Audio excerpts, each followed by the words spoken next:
Just another tequila sunrise. And the famous brand distilleries are right there in the streets of the little Mexican town which gave the drink its name. The alcohol produced here is the real thing. Anything else is a pale imitation.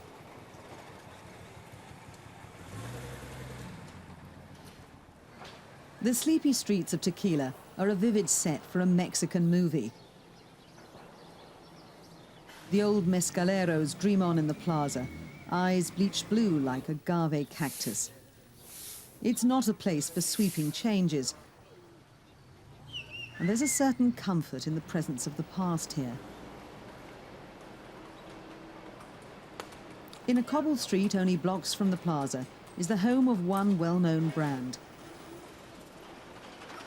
Sauza has been distilling tequila here since 1873, and the mural in their courtyard shows just how it used to be done.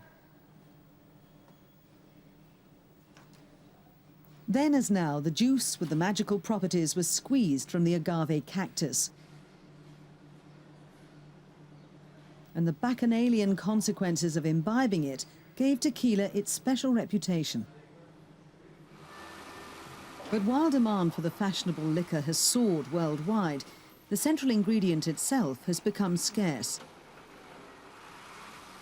These huge plants look like giant pineapples once their spiral of thorny leaves has been removed, but these days they're in short supply. In the past 10 years, the number of distilleries has grown from 32 to over 70. But a large percentage of the agave crop was wiped out in 1997 by a combination of bad weather and a deadly fungus. Now it's a seller's market, and the price of agave has risen by over 800% in recent times. The manufacturers are in a dilemma. Under Mexican law, to earn the name tequila, the liquor must contain more than 51% agave. But the most expensive and desirable brands have for years been promoted as containing 100% agave. Distillers like José Cuervo have vast acreages of the plant growing on their own estates. But even this is not enough to meet the rising demand. For a plant to reach maturity for harvest takes a minimum of 8 years. But a decade ago, prices were so low that many farmers gave up growing it altogether.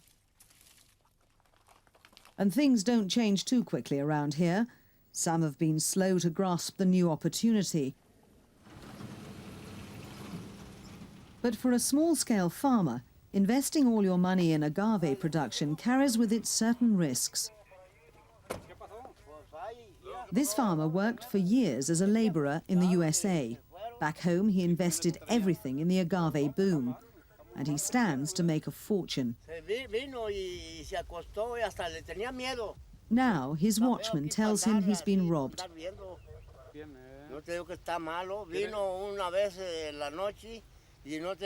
And it's not the first time either. With plants worth $80 each, a couple of coyotes in a pickup truck can make a lot of money by simply driving into a field at night and loading up. Reaped before full maturity, this empty patch represents 6 years of investment and thousands of US dollars of profit. All disappeared overnight. Now it seems that the authorities are taking the producers more seriously, because it's a very serious problem we have. You can see we have some guards here, but if something happened to them, if you have someone coming in to steal from your fields, and you kill someone who's stealing, and the bad thing is, if I arrive here to my field and I find someone who's stealing and I kill him, I go to jail. And if the robber kills me, nothing happens, because no one knows who it is. The government doesn't give any guarantees to the producers.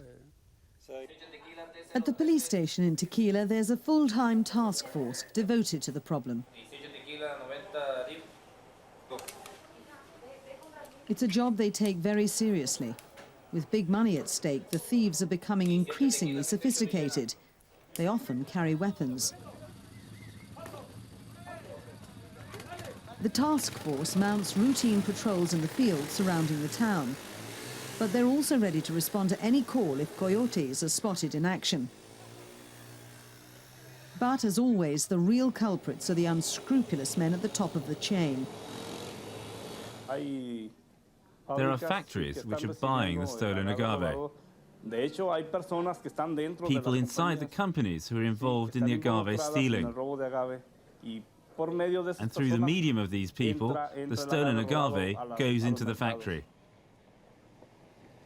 Arrests are common on these patrols, but these days the thieves are fighting back.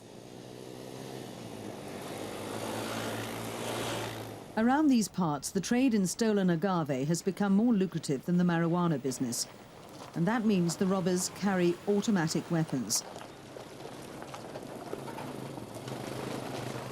With the aid of so-called quad bikes, the policemen can cut across the fields in hot pursuit. And their capture rate has improved. But the Comandante admits that even with twice the number of men, there's too much ground to cover. And it's impossible to predict where the thieves will strike next. In this particular exercise, the police have struck it lucky and the unarmed coyotes just take to their heels. Hey, tranquilo, tranquilo. But if the camera had not been recording, it's unlikely that the cops would have been so gentle. In reality, it's the thieves who have the upper hand more often than not, and it's a problem that's growing.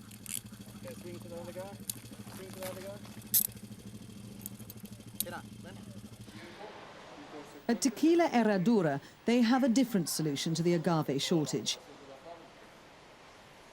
They're investigating ways to change their production process in order to accommodate the crisis. Managing Director Senor Ramon Valdez believes it's necessary to change the regulations regarding agave content, and he intends to move his marketing strategy away from the concept of 100% agave being a sign of excellence. By the crisis of the agave, we decided to change the way that produce the tequila, this tequila especially. In the past, we produced only 100%, but actually the cost of the agave has increased almost the 800%. So it's impossible to sustain the share of market and offer an adequate price to the consumer with these prices. Already, the production of premium tequilas is down almost 50%, but the foreigners just can't get enough. The whole image of the product has caught the imagination of people around the world, and the aggressive but strategic marketing drive has landed the distillers in a dilemma of their own making.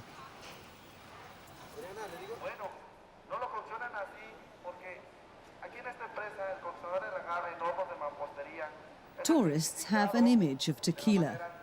The agave was once cooked in wood-fired ovens and fermented in huge wooden barrels.